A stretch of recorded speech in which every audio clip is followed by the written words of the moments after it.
Welcome to Dead and Roasted. What can I get you? Hey, all you listeners out there with testosterone like myself. You ever wanted to be a trucker? Or at least thought that being a trucker for a while might be pretty cool? I think all of us have thought that at one time or another. But I have the cure for those thoughts tonight, with a story featuring one trucker and his encounter with some sort of living creepypasta nightmare. But this was real, not some creepypasta concoction.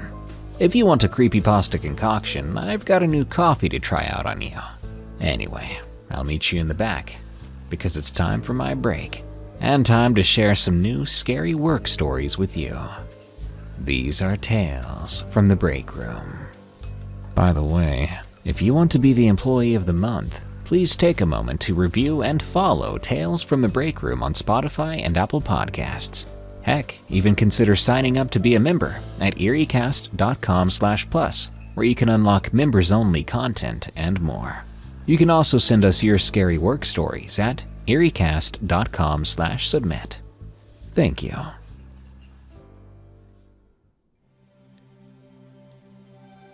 Trucking on Route 17.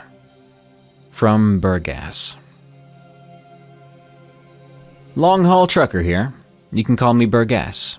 Been running routes in the eastern US for a few years now. And for most of that time, I've been listening to this show. Most of my hauls were for furniture from upstate New York to Virginia. Part of my route took me along Route 17, a stretch known for scenic views, but also for being a bit deserted at night. I prefer driving late, when traffic's light, so it was about 2 a.m. as I cruised through a wooded area. Outside, it was pitch black, with only my headlights carving out a corridor of visibility. Occasionally, I'd see the reflective glow of deer lights by the roadside. This area was mountainous, with steep drop-offs and minimal shoulder space. My CB was quiet too. Most drivers were asleep or on different highways that night. I was midway between small towns when my engine sputtered unexpectedly. The check engine light blinked on. I cursed under my breath, guiding the rig onto a narrow turnout near an abandoned rest stop sign. The truck coughed to a stop.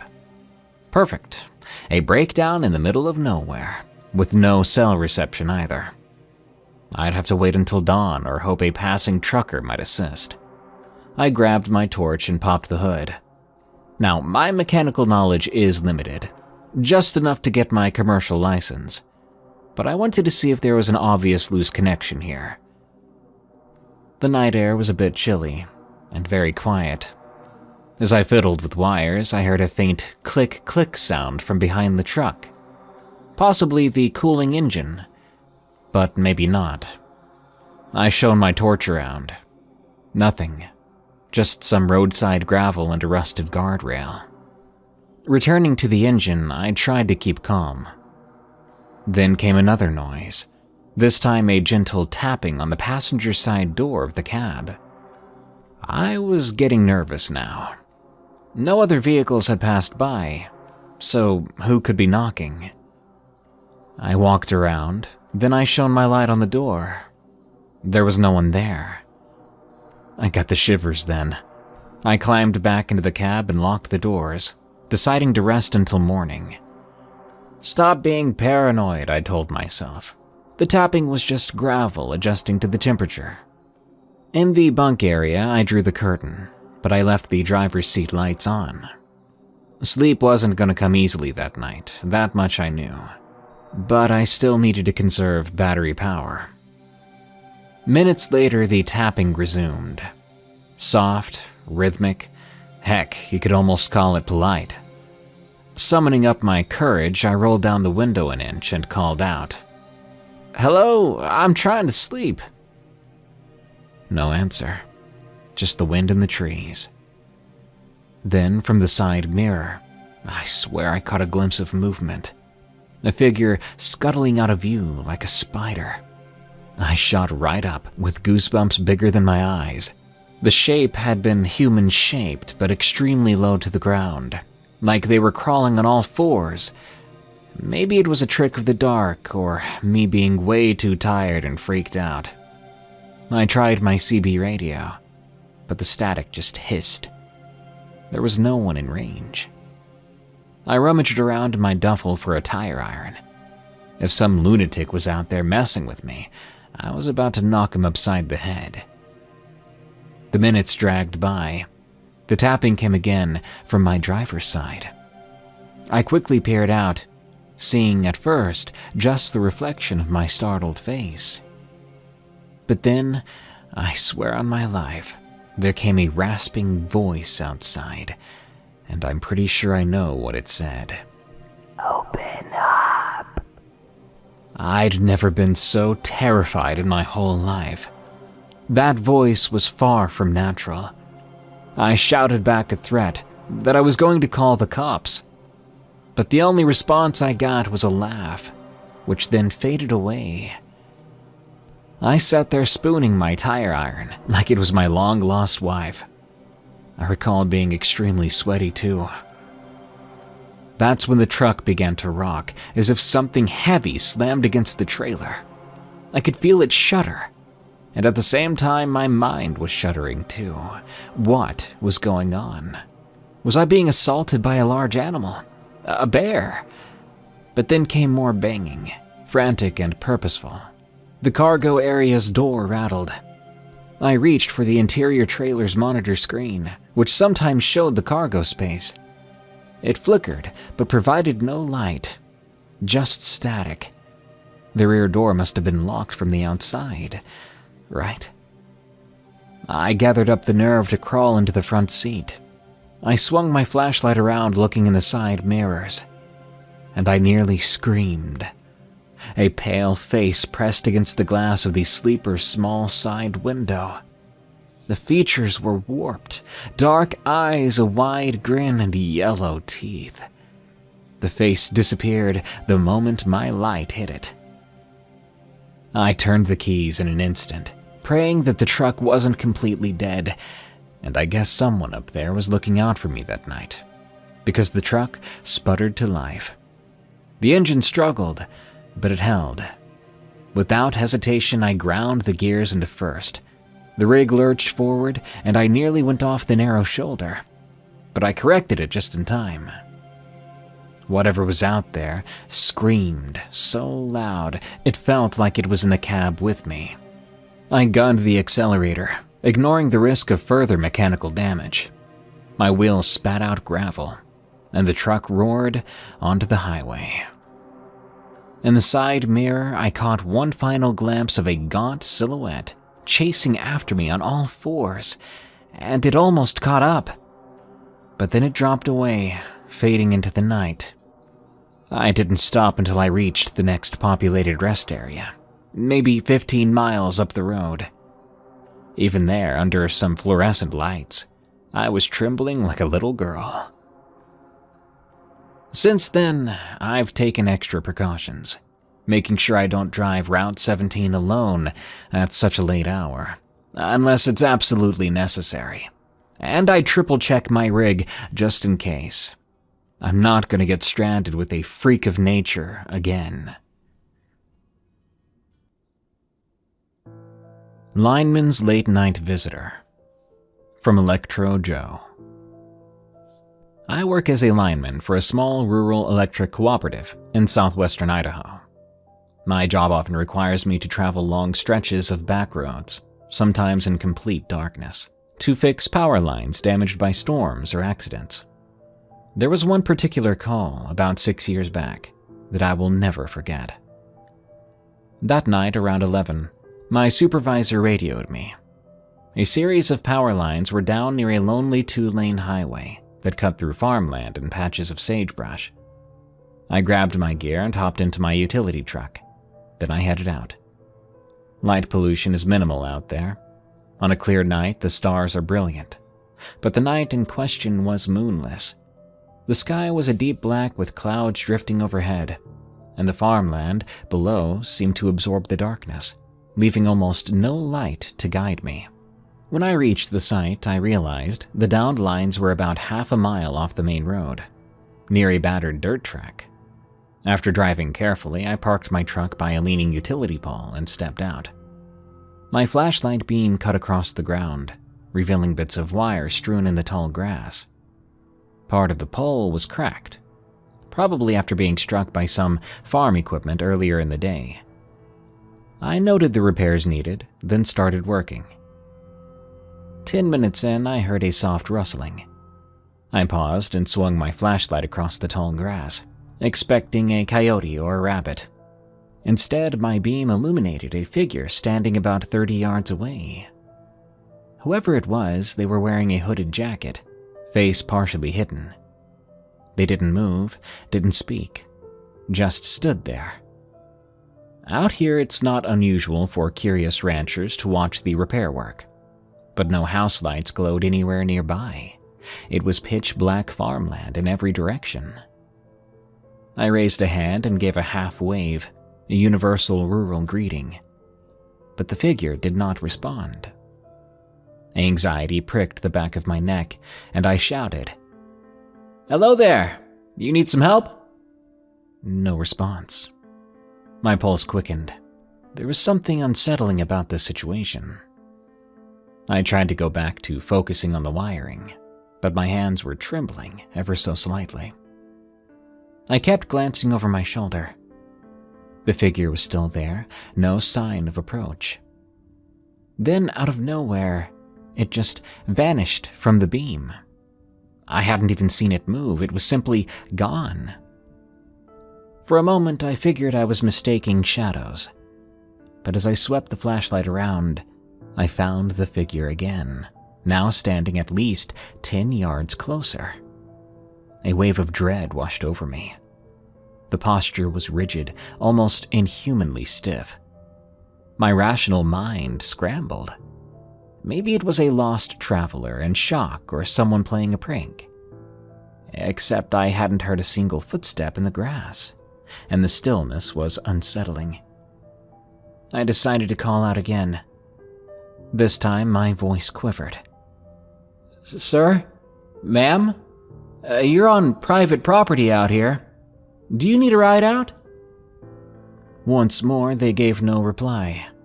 A faint gust of wind rustled the grass, but I didn't hear them breathing or shifting. The figure just stared. I realized I might have to leave my tools behind and drive away if this got any more strange. Safety be darned. Before I could decide, something truly chilling happened. The figure tilted its head and then took a massive stride sideways, covering what looked like several yards, far too large a distance for a normal human step. My heart lurched. My flashlight flickered, as if the battery were going to die, and that made me panic even more. I stammered an apology. I'm not even sure why, and I began to back away towards my truck, staying ready to jump inside. As I did, the figure's shape seemed to elongate slightly, like it was stretching, and I caught a glimpse of something pale under the hood. No features I could identify, just a pallid hint of a face. I dove into the driver's seat, slammed the door, and started the engine. My headlights blazed across the field, but the figure was already gone again, as if it had melted back into the darkness. My breathing was ragged as I spun the truck around. I remember thinking, screw protocol. I was not sticking around. At the same time, I did dread leaving the lines unrepaired. It was my job, after all. But my flight response was taking over, and I sped away down the dirt track. A few miles later, safe on a paved road, I radioed my supervisor. I only said that I had encountered a trespasser acting erratically, and I asked if we could postpone the job until daybreak. He grudgingly agreed, not wanting me to risk confrontation at midnight. The next morning, I returned with 2 coworkers. We found my dropped tools scattered around, exactly how I'd left them, but there were no footprints in the soft ground, just the faint impressions of my boots. Whatever or whoever I'd seen out there left no tracks, none at all. We patched up the line and I kept my eyes peeled the whole time, worried the hooded figure might reappear. But nothing did. I've told only a handful of people about that night, mostly because it sounds so bizarre. A couple of the people I've told suspect it may have been a shapeshifter or a restless spirit. Others think I just spooked myself. But deep down, I know what I saw was real, and it radiated an unnatural presence that still makes the hair on my neck rise up when I think about it. To this day, when I get a call out for nighttime repairs, I can't help but scan the horizon, wondering if I'll see that shape gliding across the grass, waiting and staring.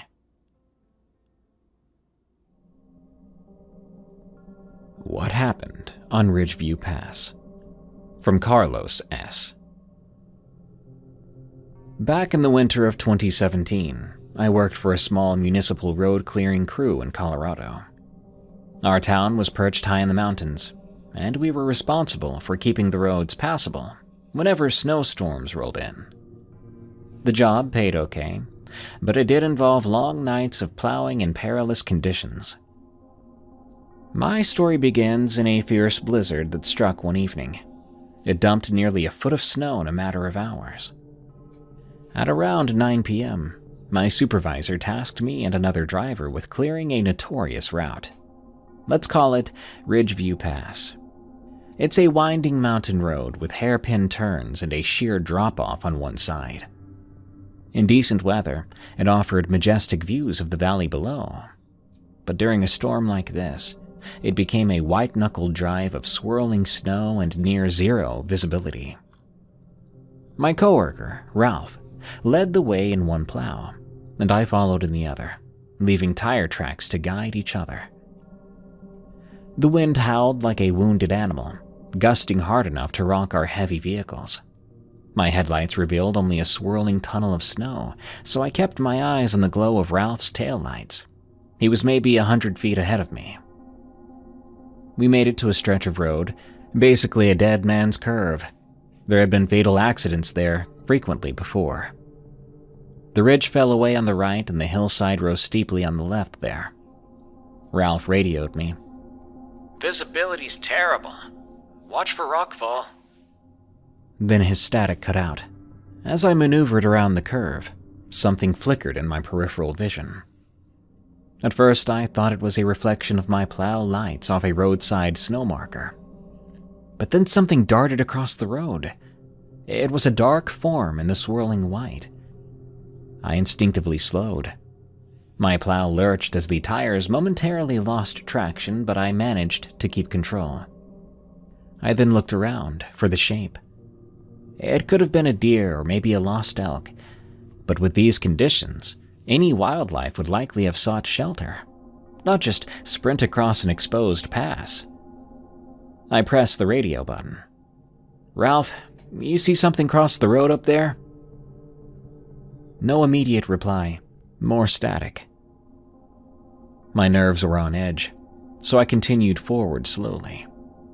The blizzard raged, and the wipers struggled to keep up. Every so often, I thought I glimpsed movement beyond the guardrail. But maybe it was just drifting snow. Suddenly, Ralph's plow braked hard ahead of mine. I skidded to a stop, half panicked as I fought the momentum on the slick road. Ralph's taillights glowed red in the haze. Then, out of nowhere, they vanished. Not like he turned them off, more like something blocked them out. I radioed him. "Ralph, you okay? Did you stall out?" No answer. If his radio went dead, maybe his power had cut out. My mind jumped to the possibility that he had slid off the road. I slowly inched forward. My headlights caught Ralph's plow resting at an odd angle, its front bumper partially wedged into a snowbank. I recognized it was near a turnout often used by hikers in the summer, an area with a small wooden sign marking a trailhead. I set my brake, put on the hazard lights, and grabbed a flashlight to go help him. The wind nearly knocked me over as I stepped out, stinging my face with ice. "Ralph!" I shouted. The swirling snow absorbed my voice. I trudged through knee-deep drifts to the driver's side door of his plow. It was wide open, the interior lights casting an eerie glow onto the snow. No sign of Ralph inside. I swallowed hard. Could he have stepped out to check something and fallen? I swung my flashlight around. I was looking for footprints or any trace of him. There were tracks leading away from the plow, but they were shallow and scuffed, as if whoever had made them was stumbling about. I followed the tracks about 10 yards, shining my light in a wide arc. "Ralph!" I hollered again. Then my flashlight revealed something that turned my stomach into knots. The prints just stopped, right at the lip of the drop-off. There was no sign of a slip or struggle, just footprints in the fresh snow, and then nothing, as if Ralph had simply disappeared into thin air. I was really panicking now. I took a shaky step towards the edge, shining the light downward, hoping to see the shape of someone down there, someone still alive.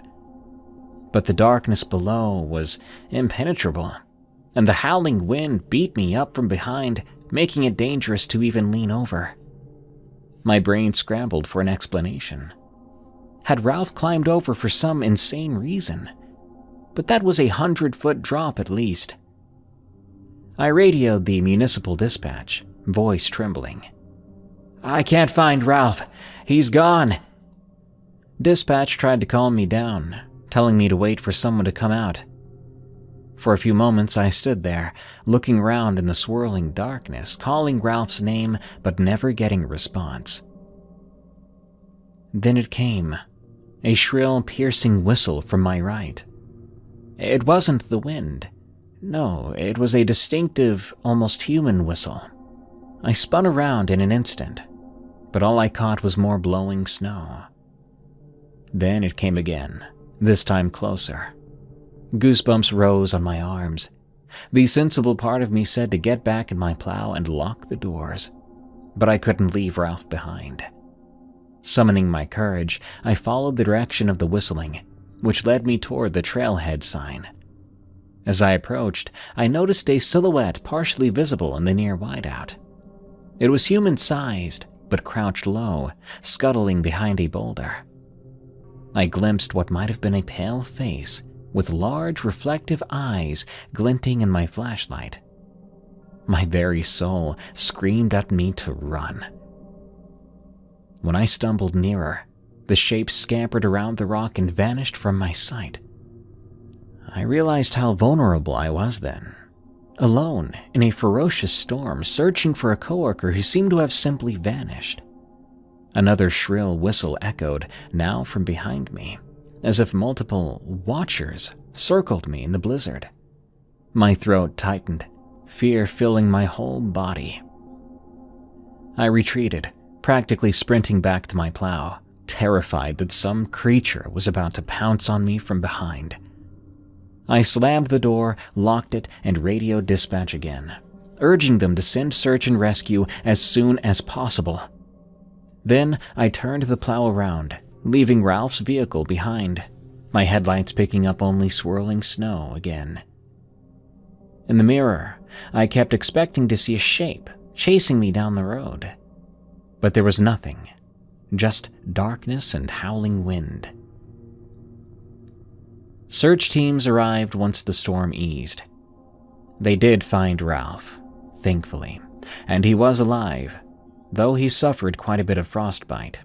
According to Ralph, he thought that he had hit someone on the road there, and he'd gotten out, chasing what he thought was a limping form, but he says that's all he remembers. He blacked out, got piled up in snow, and was luckily found by search crews.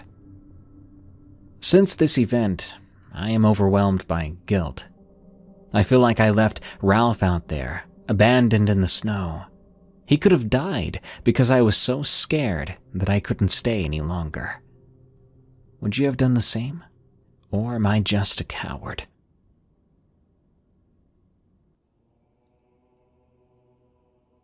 The Haunted Site. From Anonymous. In the summer of 2019, I had a very bizarre experience while working, and if you don't mind, I'd like to share it with you today. I was working with a hydro seeding company in central North Carolina. Our job was to drive trucks loaded with a slurry of seed, mulch, and fertilizer to highway construction sites to revegetate embankments and medians. It's the kind of job that when people hear the name, they have no idea what it means. That summer, the state had a massive project along a stretch of rural highway that cut through heavily wooded areas, dotted with swampy lowlands. It was late. My boss told me to head out before dawn to start hydro-seeding a newly finished embankment. Early in the morning, about 5 a.m., I arrived at the remote site, accompanied by a coworker I'll call Jake. We parked near the entrance to a dirt access road. There was a thick fog all around, limiting visibility. We were about a mile away from the main highway, surrounded by towering pine trees and cypresses. The contractor's site office, essentially a trailer, was dark and locked up, so no one else was around. Jake and I hopped out to inspect the slope we'd be seeding. The fog made the place kind of creepy, to be honest. Our phone lights didn't do much. There were trees nearby on both sides. The only sounds we could hear at the time were distant frogs and insects. A few minutes later, we found the embankment. It was a wide slope of freshly graded dirt, leading down to a ditch that was filled with stagnant water. We planned to return to the truck and start mixing our slurry. On the walk back, though, Jake suddenly nudged me. "Did you see that?" he whispered. I followed his eyes and I saw a faint glow among the trees. The glow flickered, like a lantern or a small fire. "Probably a work light someone left on, dude," I suggested, though it was odd. We ventured closer to check it out. Through the dense pines, we spotted a figure, pale, almost translucent, moving slowly. I thought it was a reflection in the fog. Fog can make you see things, especially in the early morning, and especially when you're nearly alone on a very creepy site. It looked like a person wearing a hooded cloak. My heart thumped a bit. We were supposed to be in the middle of nowhere. Suddenly, the glow blinked out. Everything was silent then. We decided to go back to our truck, no longer feeling safe.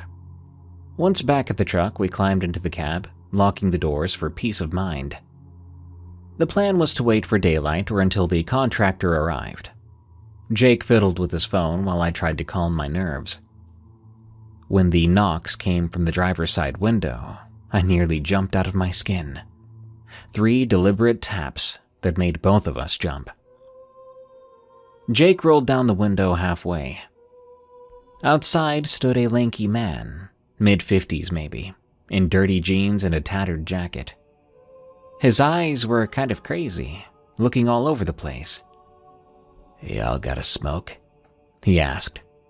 The smell of stale sweat and something metallic wafted in. Jake apologized, saying that neither of us smoked. The man stared at us, breathing loudly, then said, "You shouldn't be here," and turned to walk away. We watched him meander down the dirt road until he vanished in the fog. This uneasy feeling just gnawed at me, though. It was not a very good night so far, with all these weird happenings. Why was there a random drifter in the woods at around 5 a.m.? What in the world was the glowing figure about? None of it added up. Jake asked if we should call the police or something, but I told him we had no real emergency just yet. So we would just wait, hoping the sun would come up soon and this mist would finally clear out. When dawn finally broke, we started mixing the hydro seed slurry. The contractor's folks were still nowhere in sight, but work had to be done, so we overcame our jitters and began spraying the embankment.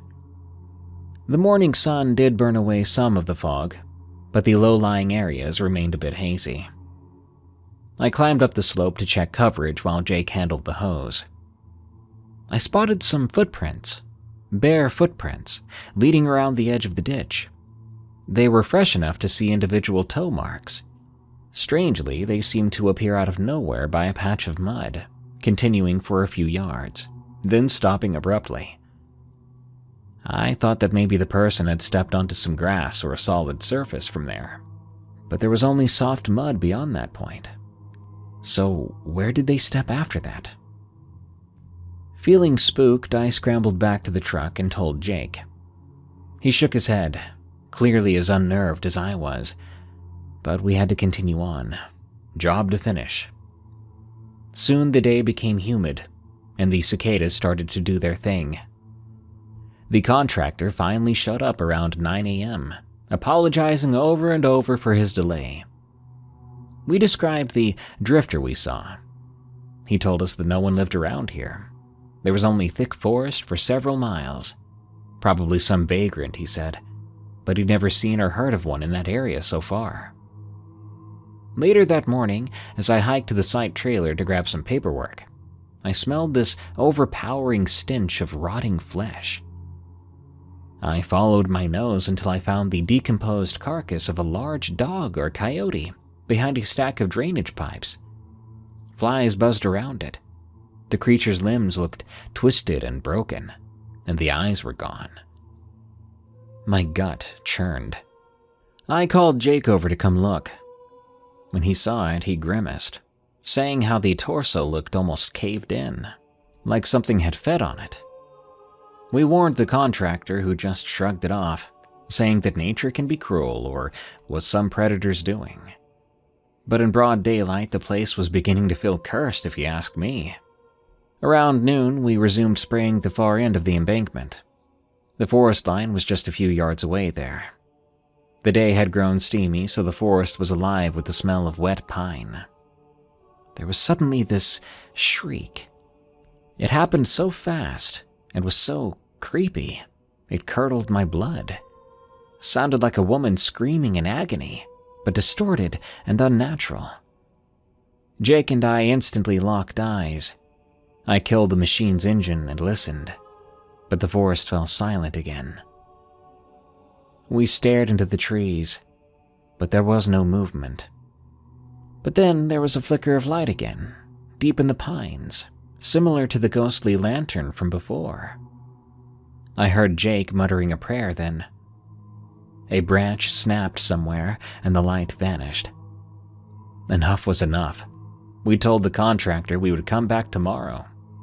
He didn't argue. I think he saw how spooked we were. Probably realized we were done for the day anyway. That evening, I called a local friend who worked as a wildlife officer. I asked him if he knew about the area, and explained we'd seen a suspicious person in these weird lights and sounds. He got quiet for a moment, before sharing that a few folks had reported strange sightings there. Glowing apparitions, screaming. A rumor suggested a reclusive hermit roamed those woods, rumored to practice black magic. He warned me to be careful out there. Over the next week, we finished our job in the afternoons only, with more crew than just us on the site. We didn't have any more direct encounters, though there was one coworker who claimed he heard the faint screams on his second day.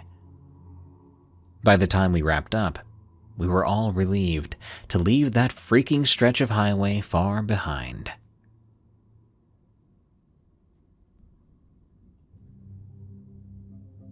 I'm a ranger in the Redwoods, and I've got something to tell you. From Aslan. Well, the title of this story says it all. I work as a park ranger in California's Redwood National Park system, and I have a story that I hope you believe. Before I go on, I will say that I love the outdoors. I wouldn't be in this line of work if I didn't, but it seems just deeply human to have an eerie feeling when you're outside at night in the wilderness, alone. Maybe it's just me, but whenever I'm out there after dark and there's no one else with me, it always feels like maybe there's something watching. 2 years ago, I was on an overnight watch. The season was very busy. We had an uptick in illegal camping, and there were rumors of drug activity in remote clearings.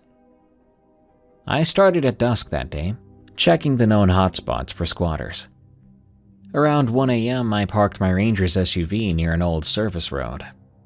I was going to hike about a mile in to where we'd found evidence of trespassers weeks prior. The redwoods soared overhead, silhouettes in the faint moonlight. I had a flashlight and a radio, but I tried to maintain silence. The forest was that unsettling type of quiet, and all I heard was the occasional rustle of a small creature scurrying about. I didn't find any new signs of illegal camping, so I had to loop back.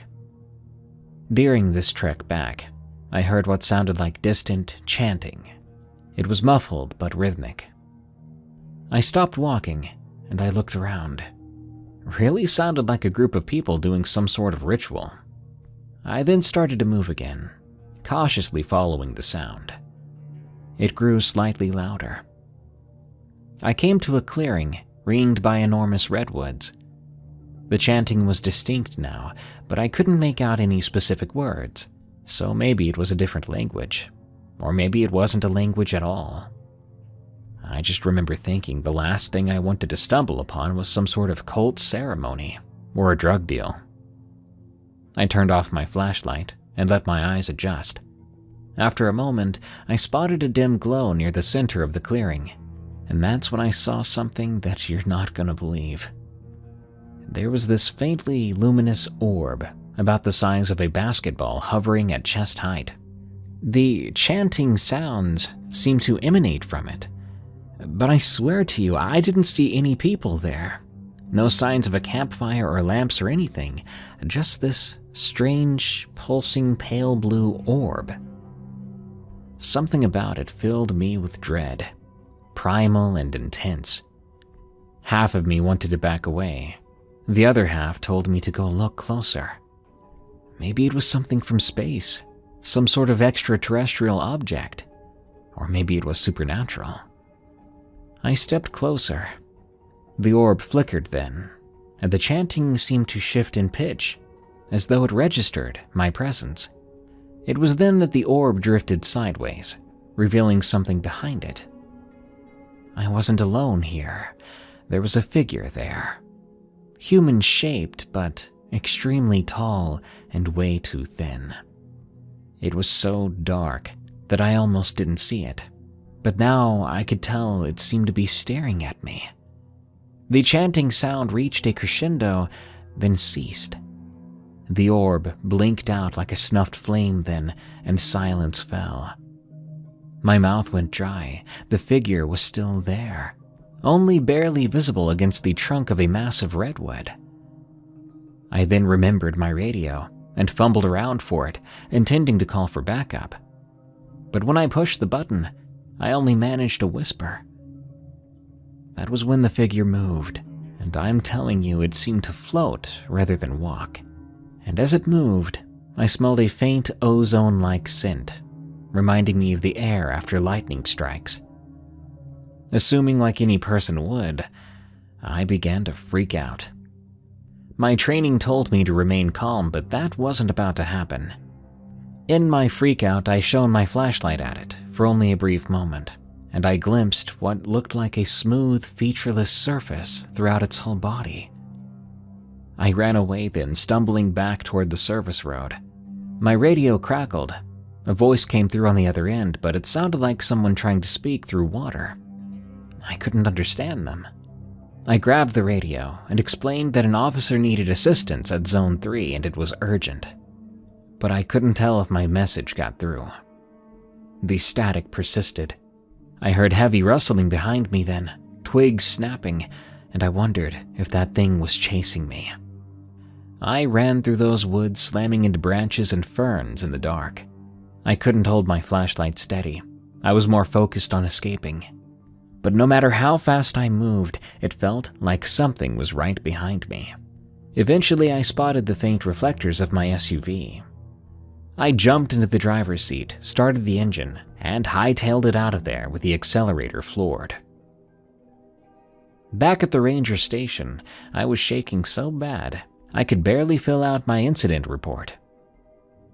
When I told my supervisor, he was skeptical, started to accuse me of doing substances on the job. I managed to convince him to send a small team out, so he did the next morning. They found the clearing, allegedly, but no evidence of any group, no evidence of anyone being there except me. My colleagues tried to reassure me it might have been an owl or a deer that spooked me in the dark. But God, that was so annoying. I told them what I saw. How would an owl or deer make an orb-like light? It was like no matter how many times I told my story and explained it, people made up their own details and used it as an excuse. Even now, I have no idea what I saw, and I'm honestly terrified to stumble upon that clearing again.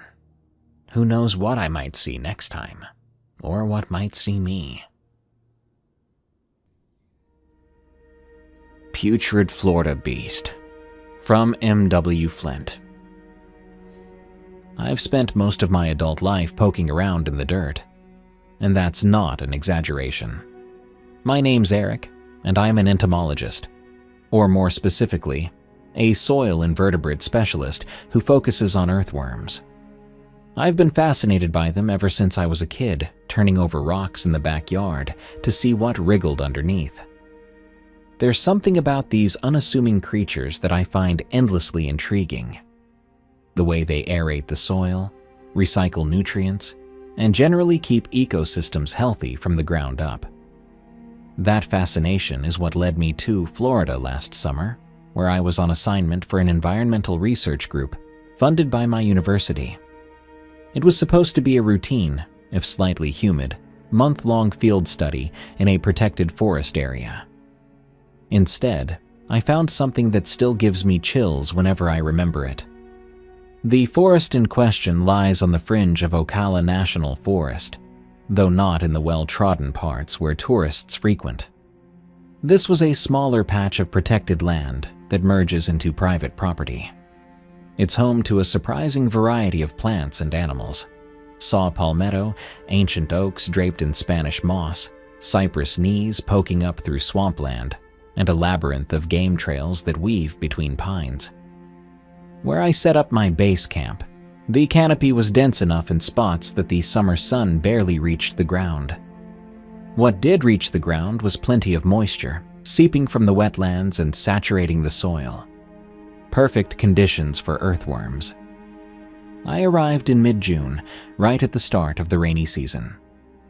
The plan was straightforward: gather soil and worm samples every morning, document species diversity, then run basic tests in my makeshift lab, a battered RV converted into a research station, in the afternoon. The trip was quiet at first. Just me, my net of field traps, a few buckets, and a load of technical equipment. I had a small generator for power, a satellite phone for emergencies, and enough freeze-dried meals to last the entire month.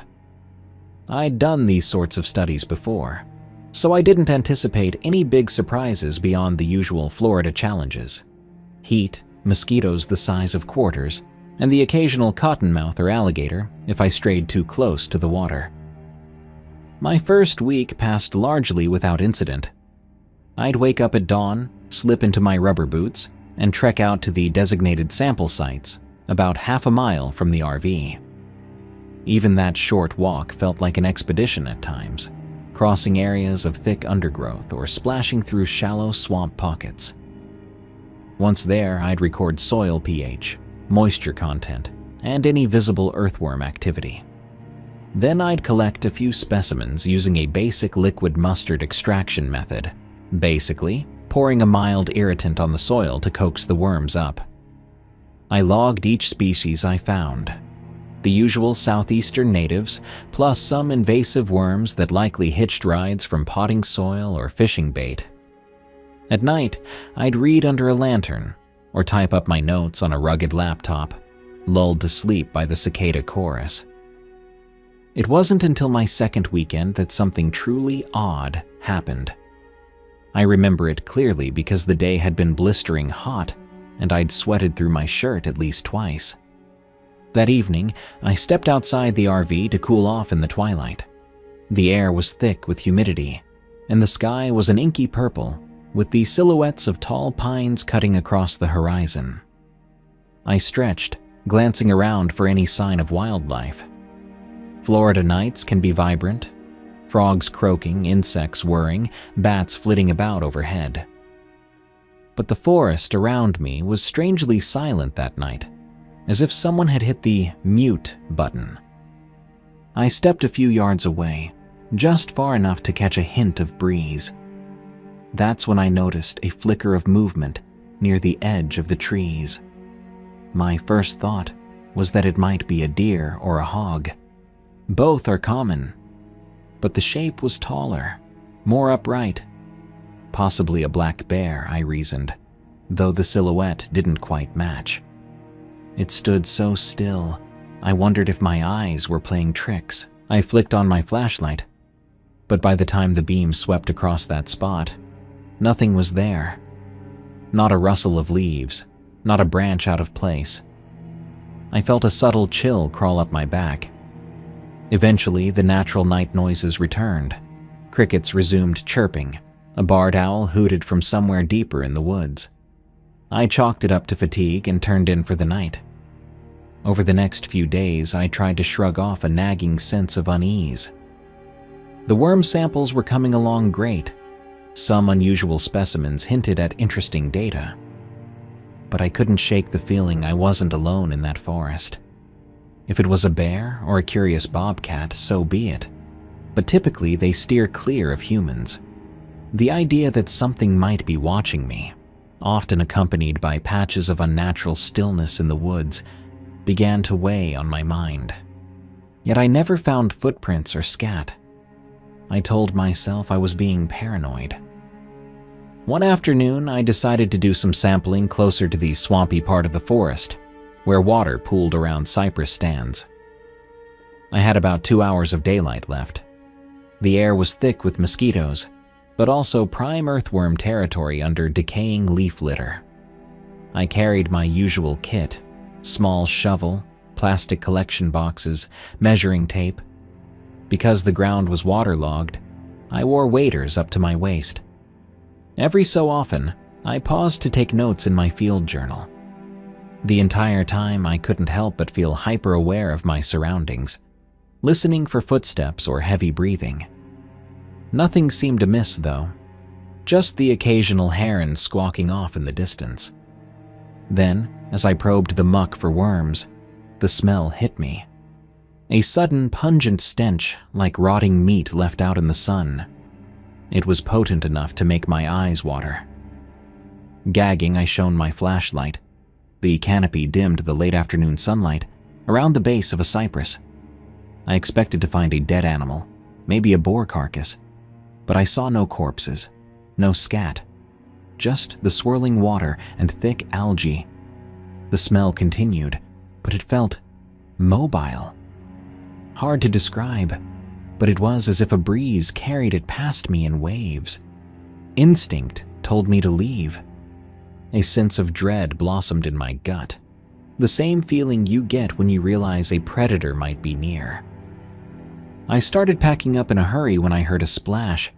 Not a fish jumping, not a turtle plopping, but something big shifting in the water, maybe 20 yards away. My heart hammered. Slowly, I pivoted, scanning for the source. The water around me was still again, my nerves singing with adrenaline. That stench lingered, intensifying. I almost expected to see an alligator, but this felt off. The air pressed in, as though the forest was holding its breath. Then, from behind a thick cypress trunk, something emerged. At first glance, it looked like a black, sinuous shape hugging the bark, partially above the water. My mind raced. Was it a twisted mass of vines or cypress roots? But it moved with deliberate intent, coiling around the trunk, almost hugging it. My flashlight's beam quivered in my hand, revealing slick, leathery skin the color of decayed leaves. No distinct limbs, but I glimpsed an elongated torso. Then it craned forward, a spindly appendage or head shifting as if to peer around the trunk. I didn't see eyes, but I felt the weight of its attention. I froze, locked in a surreal stare down with this thing. My entire body was telling me to run, but fear pinned me in place. The stench was overwhelming now, like sulfur and rancid fish. Without warning, the shape slithered around the trunk with unnatural fluidity, causing ripples in the water. I let out a strangled yelp and stumbled backward, nearly losing my footing in the swamp. That abrupt movement seemed to startle it. A shudder ran through the creature, and it retreated halfway behind the trunk again, just enough that I could see the edges of what might be a head or torso. I saw a glint of something, teeth, spines. The details were lost in the gloom. In a burst of desperate energy, I dropped the sampling gear, turned, and splashed away as fast as the thick mud allowed. Panic soared in my chest. Every step felt like I was wading through quicksand. Behind me, I heard a wet sloshing, a heavy drag, as if the thing was giving pursuit. I didn't dare look over my shoulder. Sharp twigs and cypress knees snagged at my waders, nearly tripping me multiple times. Finally, I reached slightly firmer ground. I half ran, half scrambled across a patch of palmetto, ignoring the stings of brambles and insect bites. The entire time, I heard that slow, dragging movement behind me, accompanied by shallow splashes and occasional low hisses or gurgles. It felt like hours before I burst onto a more open stretch of forest, my lungs screaming for air. The dragging sounds faded, replaced by the usual hum of frogs and crickets. Only then did I dare to glance back. The forest behind me looked normal. Murky water, cypress trees, shadows. No sign of that abomination, no footprints, just a sense of crushing dread. My heart thundered as I stumbled all the way back to the RV, filthy, drenched, and borderline hysterical. I spent that night holed up inside, triple-checking that the door was locked, peering out the small windows. Sleep was impossible. My mind kept replaying the creature's movements, the stench, the feeling of being hunted. By morning, I was tempted to pack up and leave, but my pride and the binding contract for my field study made me hesitate. I convinced myself it could have been a severely injured alligator or a large snake infected with some fungus or growth. The rational side of me demanded an explanation, so I gave myself one day to gather my gear from the swamp site. Then I'd relocate my sampling spots to higher ground, hopefully never stepping foot in that watery patch again.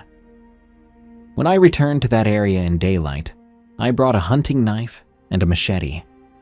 My waders felt like a liability, so I stuck to the edges, stepping carefully on firmer soil. The stench was gone, replaced by the usual musty odor of swamp decay. My buckets and the small shovel I'd abandoned were where I'd dropped them, albeit muddy and partially submerged. I didn't see footprints other than my own chaotic tracks. No sign of the creature. If it left any marks, the muddy water had hidden them. Relief washed over me, but it was fragile. I quickly retrieved my gear and left, determined to do the rest of my sampling in a different sector of the forest. That day I refused to go deeper into the swamp. Instead, I set up new sample plots near my RV, in a zone of sandier soil with fewer standing water pockets. My data might be less diverse, but at least my nerves weren't on a hair trigger. For a while, it seemed like maybe I'd hallucinated that horror. Stress can do strange things, right? But every evening as dusk approached, I grew anxious. I kept hearing faint sloshing sounds or glimpsing dark shapes among the palmetto in my peripheral vision. Sometimes the forest would fall silent for no apparent reason, just like that night I first spotted the shape. My rational mind tried to dismiss these as normal Florida phenomena, armadillos rustling in underbrush maybe. But that sense of being watched never really left. One night around 10 p.m., I was inside the RV transferring data from my field notebook. The windows were half fogged from the humidity. Out of nowhere, the generator sputtered and died, plunging the RV into darkness. I grabbed my flashlight, stepping outside to check the fuel. The moon offered minimal illumination, but enough for me to see the outline of trees. Everything looked empty at first, but as I crouched by the generator, I caught a flicker of movement in my side vision, something near the tree line. I whipped my flashlight around, and for a split second, I thought I saw that same black, sinuous body hugging a trunk, reflecting the beam. Then it was gone. A jolt of panic seized me. I fumbled to refill the generator, my hands shaking so badly I spilled gasoline on my boot. I kept scanning the forest, breath ragged. Once the generator kicked back on, the floodlight outside the RV lit up. The glare didn't reveal a lurking figure, but every hair on my neck stood on end. That was the moment I decided I'd had enough. This was beyond normal research hazards. I called my supervisor the next morning using the satellite phone. I didn't mention the monster or the sightings directly. I claimed an equipment malfunction in the swamp and said my location wasn't suitable for collecting the data we wanted. I proposed packing up early. The sponsor wasn't thrilled. Our group had spent a chunk of money sending me out there. But I insisted that the conditions were less than optimal for a thorough worm population study, which wasn't entirely a lie given my new restricted sampling. After some back and forth, they allowed me to end the project prematurely, so long as I shipped the data and samples I'd already gathered. That afternoon, I spent hours carefully packing everything, keeping a wary eye on the tree line. The sight of that cypress swamp in the distance made my stomach tighten. I pictured that black shape coiling around the trunk, watery sludge dripping off its hide. Each time a twig snapped or a breeze rustled the undergrowth, I nearly jumped out of my skin. By sunset, I had the RV ready.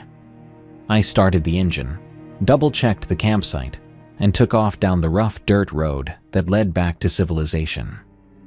Even as the forest receded in my mirrors, tension gnawed at me. I couldn't help imagining that creature trailing behind me somehow, slithering through ditch water. Once I reached the main highway, I felt a surge of relief so overwhelming I nearly cried. Look, all I'm saying is monsters of the night and all the things that go bump after dark, they need rides too. Sometimes your hitchhiker may not be human, and there's plenty of room in that truck of yours. Thank you for listening to another episode of Tales from the Break Room. I'm your host, Darkness Prevails, and you can follow me on X at Dark Prevails. I've been struggling to find new horror novels to read, so if you want to recommend me something, follow me there and send me a tweet. Or X. What's an X tweet called?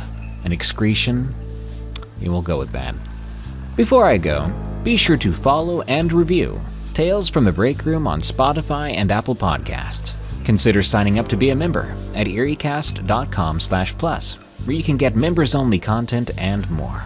And send me your scary work stories at eeriecast.com/submit. Well, it's time for me to clock out, but there ain't no clocking out from this nightmare. Good night.